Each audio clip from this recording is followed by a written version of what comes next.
When doctors look at your blood test, I have noticed they give a little notice or attention to CRP level, C-reactive protein. For the doctor to refer you to do a CRP test, you have to have something severe. That's what my GP told me today. Most of the time, they only do it if the patient is in severe pain, not moving, or admitted to a hospital. Our liver releases more CRP into bloodstream if you have inflammation.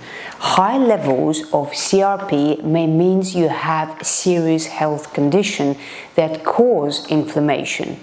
Inflammation is your body's way to protecting your tissue and helping them heal from an injury or infection or other disease. When you go to the doctor with a problem of feeling depressed and having no energy, you would be sent for a full biochemistry blood test, and in practice I noticed GP will not take CRP box to test for CRP, C-reactive protein.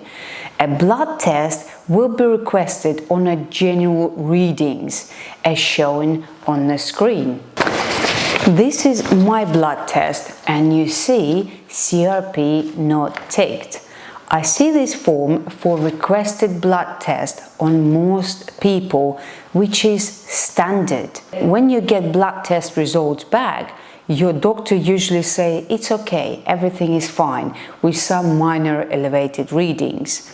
I also spotted some readings the doctor didn't notice a couple of times with a few people, and I'm glad I did because it could have led to a bigger problem. I know we cannot be always right, but every time I see my patient's blood test, I always spot something that are really important to look at it. Another thing that I notice all the time is that if you have cholesterol 6, you will receive a statin prescription on the same day. In my view and practice, having cholesterol 6 could be normal for some people. They live with this reading for years. But if they start taking statins, it's almost certain you will have more prescriptions years later. And maybe it is strange, but cholesterol would not go down with statins. It usually gradually increases, as well as HbA1c. One of the examples, I spoke to my client about his blood test when he came to me and said, there is something wrong with me, but the doctor said it's fine and gave me a prescription. What do you think, Albina? When I looked at his blood test, you will likely be prescribed some antidepressant or medication you simply don't need. You start your new medications, and after a while you will have other health problems because of the side effects. This time you go to a doctor again, showing or saying you don't feel any better after a month or two, and ask for another blood test. They might refer you, that's if you will be lucky. Or you get another prescription on top of your current medication because of the side effects of the medicine you have been prescribed at the first time. The problem is that your condition didn't improve. You add more medications, and before you know it, you have so many tablets you don't need.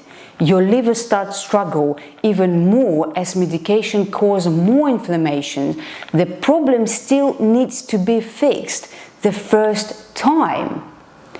We might only mask the pain with meds, but didn't get to the root of the problem. We need to heal the roots, help the body with what required, and not just put the plaster on it. Let's say you decided to go private and test for CRP. A couple of days later, your results show 10, 11 or more. In the reference column, you see 10 is normal. The blood test reference column are different. Some labs have their own readings of what is normal and what is not. You call your doctor because you are concerned. Most of the time, you'll be reassured that it's okay, it's a regular reading, it's normal, don't worry.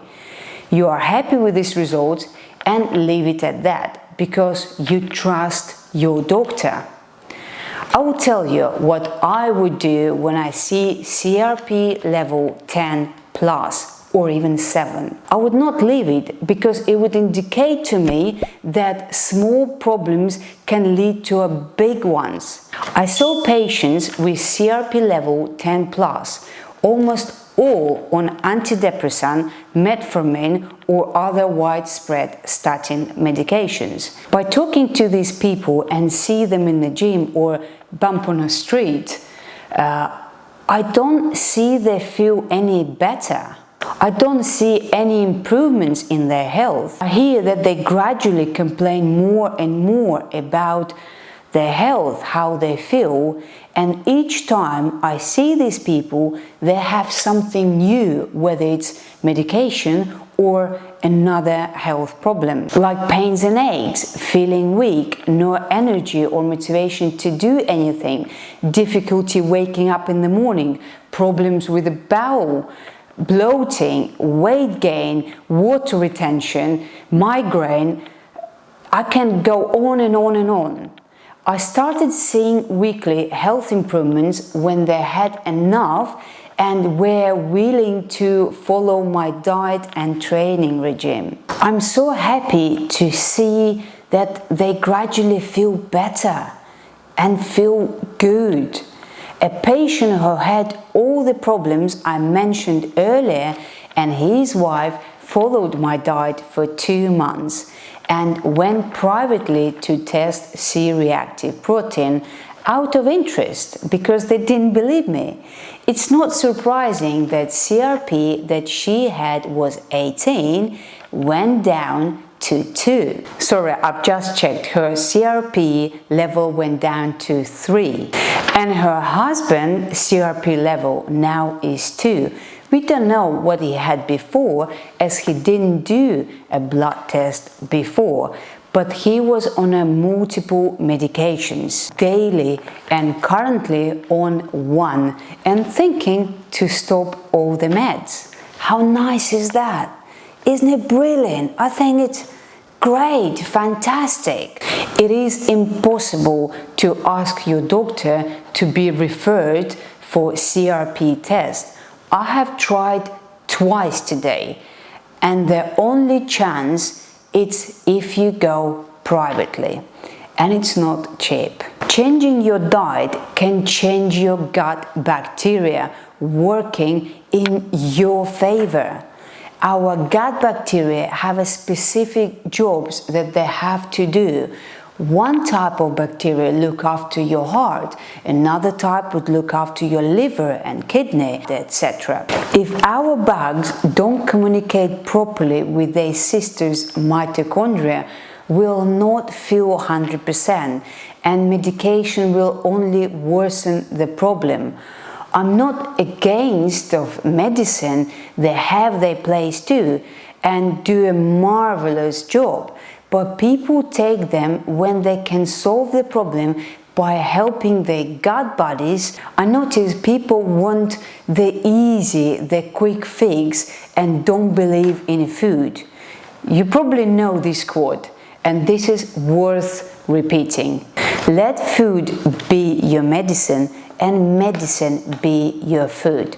What is that meaning of this sentence? Using food as a medicine means being responsible what you eat. Most people don't care what they eat, how much they eat and when they eat. Like one of the cardiologists said, eat for your bugs, don't eat for taste. He lived up to 102 years old. Finding out what and how much to eat is so important. It's very important. ignoring the functionality of food to lead a healthier life often leads us to bad habits. And there is no arguing about it because it says everything we need to know. And sometimes, or most of the time, we get confused about what we should eat and what we shouldn't eat. And I completely understand because I was the same. But then I started testing certain foods in the lab and doing blood tests and looking into microbiome and learning about our gut bacteria, how they work, what they do. And gradually I realized that what I was doing was wrong. And that's why maybe another reason I went into this industry, because being as a fitness coach was not enough for me. Knowing just general nutrition was not enough for me. But when you go into more details about your gut bacteria, how your microbiome works, how the mitochondria communicate with your bacteria, their signals, you learn so much. And that's why I have this channel, so I can share with you my experience and knowledge with you, and with a new business, Cutting Edge Medical Aesthetics. I hope you like my channel, as well as I hope you like this video. And if you're new to SimplyFit London, please don't forget to subscribe. You will learn a lot from me. I want to share with you what I've learned in 11 years of being fitness coach and clinical nutritionist, and what I'm currently learning. There is always something new to learn. I hope you're learning too. Always read, always learn. It's very good for your brain and your mitochondria and gut bodies. Thank you for watching, and I will see you tomorrow.